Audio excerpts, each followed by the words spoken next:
পশ্চিম কাৰ্বি আংলং জিলাৰ খেৰণী থানা অন্তৰ্গত ৱাটিজোৰৰ চিলভেটাত অঘটন। কপিলি নৈত গা ধুবলৈ গৈ হলীৰ সমাধি ঘটিল দুই ভাতৃভগ্নীৰ। জানিব পৰা মতে পৱন কুমাৰ সিঙৰ পুত্ৰ ৰবি কুমাৰ সিং নামৰ 14 বছৰীয়া কিশোৰৰ হলীল সমাধি ঘটাৰ বিপৰীতে ৰবি কুমাৰৰ ভগ্নী আদিত্য কুমাৰী নামৰ কিশোৰীগৰাকীক সংকটজনক অৱস্থাত উদ্ধাৰ কৰি খেৰণী আদৰ্শ চিকিৎসালয়ত ভৰ্তি কৰে স্থানীয় ৰাইজে। কিন্তু চিকিৎসালয়ত আদিত্য কুমাৰীৰো মৃত্যু হয় বুলি জানিব দিয়ে চিকিৎসকে। উল্লেখযোগ্য যে ছট পূজা উপলক্ষে গুৱাহাটীৰ পৰা ৱাটিজোৰৰ চিলভেটাৰ মোমায়েকৰ ঘৰলৈ আহিছিল সিং পৰিয়ালটো। উক্ত ঘটনাক লৈ অঞ্চলজুৰি চাঞ্চল্যৰ সৃষ্টি হোৱাৰ লগতে এক শোকৰ ছাঁ পৰিছে সমগ্ৰ অঞ্চলটোত।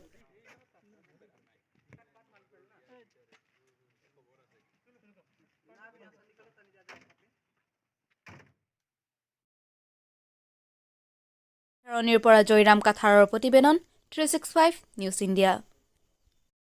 जैसे लोग आए थे अपने मामा के घर पे छठ पूजा के उपलक्ष्य में, उनके मामा ने छठ पूजा करने के लिए यहाँ पर अपना ये करने के लिए, तो छठ पूजा तो ठीक ही इन लोग का गया।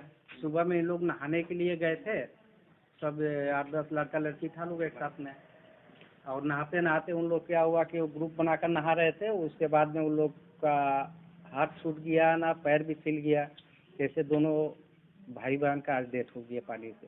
कपली नदी में गए थे? कपली नदी में गए थे, दोनों डूबते हो गए। हाँ, अभी तो मेडिकल में लेकर आए, तो अभी यहाँ पर डॉक्टर भी डिक्लेयर कर दिए कि नहीं है, डेथ हो गई। डेथ हो गए।